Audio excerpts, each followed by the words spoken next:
বাংলাদেশের সংবাদপত্রের ইতিহাসে 18 ডিসেম্বর 2025 দিনটি একটা কালো দিন হিসেবে বহু বছর লেখা হয়ে থাকবে। নিঃসন্দেহে দুইটা পত্রিকা অফিস এবং দেশের প্রথম সারির অনেকের কাছে এক নম্বর পত্রিকার মধ্যে বাংলায় প্রথম আলো, 2 নম্বরে ইংরেজিতে ডেইলি স্টার, দুইটা পত্রিকা অফিস পুড়িয়ে অঙ্গার করে দেওয়া হলো এবং এই পত্রিকাগুলো ছাপা বন্ধ। বাংলাদেশ স্বাধীন হওয়ার পরে এই ঘটনা খুব কদাচিৎ ঘটেছে। হোসেন মোহাম্মদ এরশাদের সময়ে একবার বাংলাদেশের পত্রপত্রিকা সাংবাদিকরা ওয়েস্ট বোর্ডের দাবি নিয়ে বন্ধ রেখেছিল। তারপর হোসেন মোহাম্মদ সরকারের পতনের আগ মুহূর্তে কড়াকড়ি সংবাদ মাধ্যমে কঠিন সেন্সরের মুখে বাংলাদেশের সংবাদপত্র সাংবাদিকদের সিদ্ধান্তে বন্ধ ছিল। এর বাইরে এরকম আক্রান্ত হয়ে 1971 সালেই কেবল ঘটেছিল ইনকিলাব শেখ কামানের গোলা পড়েছিল। এবারে কামানের গোলা না পড়লেও কামানের গোলার চেয়েও ভয়ঙ্কর রকম আক্রমণ। কোনো সন্দেহ আছে? দুইটা পত্রিকা একেবারে ফ্লোরের পর ফ্লোর জ্বালিয়ে দেওয়া হয়েছে। খুব সৌভাগ্য যে পত্রিকাগুলোর কোনো সাংবাদিককে সেই কাজ করা হয়নি। তারা যেভাবে হোক কৌশলে দয়ায় তারা যান নিয়ে বেঁচে এসছেন। এটা বাংলাদেশের সংবাদপত্রের ইতিহাস কোনদিন মুছতে হবে। এই দায় কার? ডক্টর মোহাম্মদ ইউনূস। এখন তিনি মায়া কান্না কাঁদছেন। ডক্টর মোহাম্মদ ইউনূস প্রধান উপদেষ্টায় দায় কি তিনি এড়াতে পারেন? তার সরকার এই পত্রিকাগুলোর নিরাপত্তা দিতে পারেনি। এটাই হচ্ছে বাস্তবতা, এটাই হচ্ছে সত্য। তার সরকার বাংলাদেশের অন্যতম একজন সম্পাদক নুরুল কবিরের নিরাপত্তা দিতে পারেনি।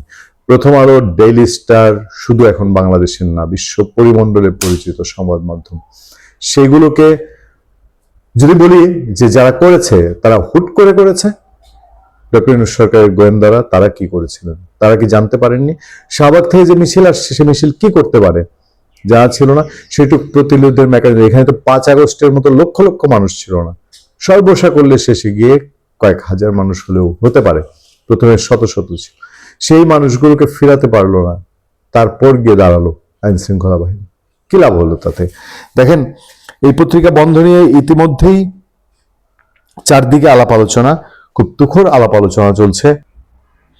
শুক্রবার দিন সকালে বাংলাদেশের রাজধানী ঢাকার কারণ বাজারে সরেজমিন গিয়ে দেখা গেছে প্রথম আলো একটি কার্যালয়ের পুরো ভবন আগুনে পুড়ে গেছে। বৃহস্পতিবার রাতে হামলাকারীদের দেয়া আগুন নিয়ন্ত্রণে এলেও তখনও ভবনটি থেকে ধোঁয়া বেরোচ্ছিল। ফায়ার সার্ভিসের কর্মীরা ভবনের বিভিন্ন তলায় নির্বাপনের কাজ চালিয়ে যাচ্ছিলেন। ভবনের সামনে উৎসুক জনতার ভিড় থাকলেও আইন শৃঙ্খলা বাহিনীর উপস্থিতি ছিল কম। সংবাদ মাধ্যমটির কোনো কর্মীকেও কার্যালয়ের সামনে দেখা যায়নি। পত্রিকাটি বন্ধ। তারা তাদের অনলাইন সাইটে একটা শুধু ঘোষণা দিয়ে রেখেছে, তাদের অনলাইন সাইটের কার্যক্রম বন্ধ।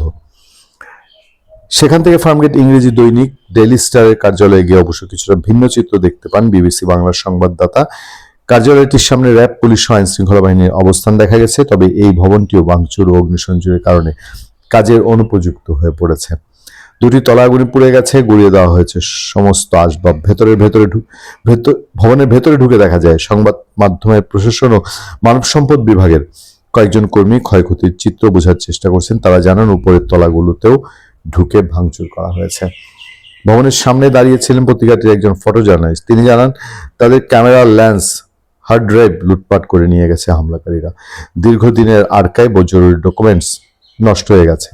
এসব বলতে গিয়ে আবেগপ্রবণ হয়ে পড়ায় এই ফটো জার্নালিস্ট তার নাম প্রকাশ না করার অনুরোধ করেন। দেখেন কি ভীতির রাজ্য। একজন ফটো সাংবাদিক, আমরা বরঞ্চ মানুষের কাছে ইন্টারভিউ নেই, ইন্টারভিউতে নাম প্রকাশ করতে বলি, মানুষ আমাদেরকে রিকোয়েস্ট করে নামটা প্রকাশ করবেন না। আজকে একজন ফটো জার্নালিস্ট, তিনি তার নিজের অফিস ডেইলি স্টার মতন একটি প্রভাবশালী সংবাদ মাধ্যমের ফটোগ্রাফার, তিনি ভয় পাচ্ছেন তার নিজের পরিচয় দিতে। শুক্রবার সকালেও শাহবাগ মোড়ে অবস্থান নিয়ে খণ্ড খণ্ড মিছিল স্লোগান দিতে দেখা যায় একদল বিক্ষোভকারীরা। তারা হাদির হত্যার বিচারের দাবিতে স্লোগান দিচ্ছিলেন। বিক্ষোভকারীদের কয়েকজনের সাথে কথা বলে বিবিসি বাংলা তারা কোনো রাজনৈতিক ব্যানার নয় বরং ব্যক্তিগত অবস্থান থেকে শাহবাগে এসেছেন বলে উল্লেখ করেন। শাহবাগ রাজধানীর বিভিন্ন সড়কে ব্যারিকেড দিয়ে যান চলাচল বন্ধ করে রেখেছে আইন শৃঙ্খলা বাহিনী। এটা আরেকটা সাংঘাতিক খবর। জানেন যে এখানে ইনকিলাব মঞ্চ নামে একটি মঞ্চ প্রস্তুত হচ্ছে। আমি এই আলোচনায় পরে আবার যাব, তবে আমি আপনাদেরকে বলতে চাই একটা জিনিস, যে দেখেন এই যে সংবাদপত্রের উপর আঘাত, আমি শুরুতেই বলেছি এটা কোনোভাবেই মার্জনীয় নয়, সরকার কোনোভাবেই দায় এড়াতে পারে না। বাংলাদেশের সাংবাদিকরাও দ্বিধাবিভক্ত। বাংলাদেশের সাংবাদিকদের মধ্যে স্বার্থান্বেষী মহল আছে। তারা কতটা নিশ্চুপ হয়েছে দেখেন। যে এই ব্যাপারটি নিয়ে অন্য পত্রপত্রিকা অত বেশি নাড়াচাড়া নেই। আমার মনে হয় বাংলাদেশের সংবাদ মাধ্যম, বিশেষ করে সম্পাদকীয় পদে যারা আছেন, সব সম্পাদক মিলে যদি সিদ্ধান্ত নিয়ে এর প্রতিবাদে 1-2 দিন গণমাধ্যম বন্ধ না রাখেন, তাহলে ভবিষ্যতের জন্য আরো কালো দিন অপেক্ষা করছে কিনা। এবং একই সাথে সমস্ত সম্পাদক একই সম্পাদকীয় ছাপিয়ে তার প্রতিবাদ জানাতে পারেন। আর না হলে পরবর্তীতে আর যেই শাসনে আসুক, তার সময় যদি অন্য একটা পত্রিকা এভাবে আক্রান্ত হয়, তাহলে সেদিন কিন্তু কাউকে পাশে পাওয়া যাবে না। দেখেন এটা কতটা অকল্পনীয় যে বাংলাদেশের লিডিং 2টা পত্রিকা মন চাইলো গিয়ে আগুন দিয়ে পুড়িয়ে বন্ধ করে দিল। আচ্ছা, আপনারা ফেসিবাদ শাসনের কথা বলেন, স্বৈরাচার শাসনের কথা বলেন, সেই সময় আইন শৃঙ্খলা বাহিনী পত্রিকা বন্ধ করেছে, আমরা দেখেছি। আর এখন তখন তো না হয় আইন শৃঙ্খলা বাহিনী দিয়ে একটা রাগঢাক রেখে করা হতো, তো এখন কিছু শৃঙ্খল লোকের নামে নিজেদের লোকজন গিয়ে পত্রিকা অফিসে ঝাঁপিয়ে পড়ছে আর সেই পত্রিকাগুলো বন্ধ হয়ে যাচ্ছে।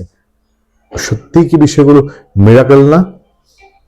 এবং সরকার যখন পুরোপুরি ব্যর্থ প্রথম আলো ডেইলি স্টারের নিরাপত্তা দিতে, সেই সময়ে আমি বলছি যে প্রধান উপদেষ্টার এটা কি মায়া কান্নার পর্যায়ে যায় না? প্রথম আলো ডেইলি স্টার সম্পাদকের সঙ্গে প্রধান উপদেষ্টার ফোন আলাপ। দেখেন খবরের শেষ অংশে যেটা বলা হচ্ছে, আমি প্রথম দিকে আপনাদেরকে জানাই, বৃহস্পতিবার দিবাগত রাতে দৈনিক প্রথম আলোর ডেইলি স্টার কার্যালয়ে হামলার ঘটনায় পত্রিকা দুটির সম্পাদকের সঙ্গে টেলিফোনে কথা বলেছেন প্রধান উপদেষ্টা ডক্টর মোহাম্মদ ইউনূস। শুক্রবার এক বার্তায় এ তথ্য জানান প্রধান উপদেষ্টা প্রেস উইং। বার্তায় বলা হয়, প্রথম আলোর সম্পাদক মতিউর রহমান ও ডেইলি স্টার সম্পাদক মাহফুজ আনামের প্রতি গভীর সমবেদনা জানিয়ে প্রধান উপদেষ্টা বলেন, আপনাদের প্রতিষ্ঠান ও সংবাদ কর্মীদের ওপর এই অনাকাঙ্ক্ষিত ও অনেককারজনক হামলা আমাকে গভীরভাবে ব্যথিত করেছে। আপনাদের এই দুঃসময়ে সরকার আপনাদের পাশে আছে। প্রধান উপদেষ্টা বলেন, দেশের শীর্ষস্থানীয় 2 গণমাধ্যম প্রতিষ্ঠানের উপর এই হামলা, স্থানীয় গণমাধ্যমের উপর হামলার শামিল এই ঘটনা দেশে গণতান্ত্রিক অগ্রযাত্রা ও স্বাধীন সাংবাদিকতার পথে এক বিরাট বাধা সৃষ্টি হয়েছে। টেলিফোনে আলাপকালে সম্পাদকদের ও সংবাদ মাধ্যমগুলোর পূর্ণ নিরাপত্তা এবং প্রয়োজনীয় অন্যান্য সহযোগিতার আশ্বাস দেন প্রধান উপদেষ্টা। শিগগিরই সম্পাদকদের সঙ্গে সাক্ষাৎ হবে বলেও জানান প্রধান উপদেষ্টা। তিনি পূর্ণ নিরাপত্তা ও প্রয়োজনীয় অন্যান্য সহযোগিতার আশ্বাস দিচ্ছেন। ভেঙে তো চুরমার, আগুনে অঙ্গার। ভালো থাকবেন, সুস্থ থাকবেন। আপনাদের সাথে আমি আতিক রহমান, পূর্ণিয়া।